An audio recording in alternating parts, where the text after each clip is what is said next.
আসসালামু আলাইকুম, কি অবস্থা সবার? সবাই কেমন আছেন? সবাইকে ওয়েলকাম করছি আমার নতুন একটি ব্লগে।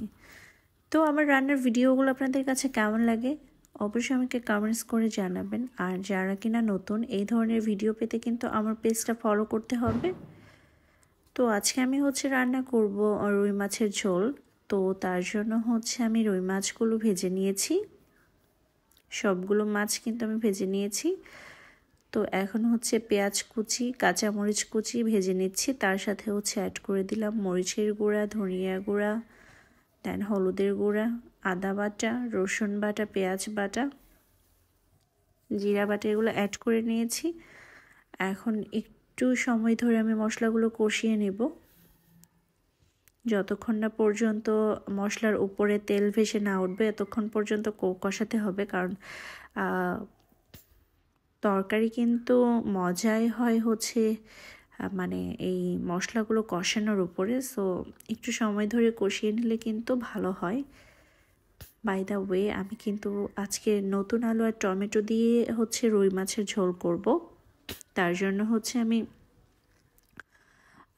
একটা টমেটো নিয়েছি, সরি একটা না, দুইটা টমেটো নিয়েছি আর একটা আলু নিয়েছি। তো এগুলো একটু কষিয়ে নিচ্ছি। আর যেহেতু আমি মাছগুলো ফার্স্টেই ভেজে রেখেছি, তো এখন আমি একটু সবজিগুলো কষিয়ে নেব। সরি। তো তার সাথে আমি পানি অ্যাড করে নিলাম। পানি অ্যাড করে কিছু সময় ধরে আমি কষিয়ে নেব আর একটু। তো এখন আমি মাছগুলো অ্যাড করে দিচ্ছি। আর যেহেতু আমি আজকে রুই মাছের ঝোল করব, তো তার জন্য আমি মানে পানিটা একটু বেশি ইউজ করছি, কারণ আমি আজকে ঝোল ঝোল রাখবো। তো আমার ভিডিওটা যদি ভালো লাগে অবশ্যই লাইক কমেন্ট শেয়ার করবেন। আর যারা কিনা নতুন আমার পেজটা ফলো করে পাশে থাকবেন। আর যারা আমার পরিবারের সদস্য হয়ে গিয়েছেন তাদেরকে অসংখ্য অসংখ্য ধন্যবাদ। আর আমার ভিডিওটা কে কোথায় থেকে দেখছেন অবশ্যই জানাবেন। স্পেশালি মাহিন, তুই কিন্তু জানাবি, ওকে, কোথায় থেকে দেখতেছিস। By the way, just kidding, এটা আমার একটা কাজিন। তো আমার রুই মাছের ঝোল কিন্তু মোটামুটি হয়ে গিয়েছে। এখন এটার সাথে আমি অ্যাড করছি শলক সবজির পাতা। এই পাতাটা অনেকেই চেনেন, আবার অনেকেই চেনেন না।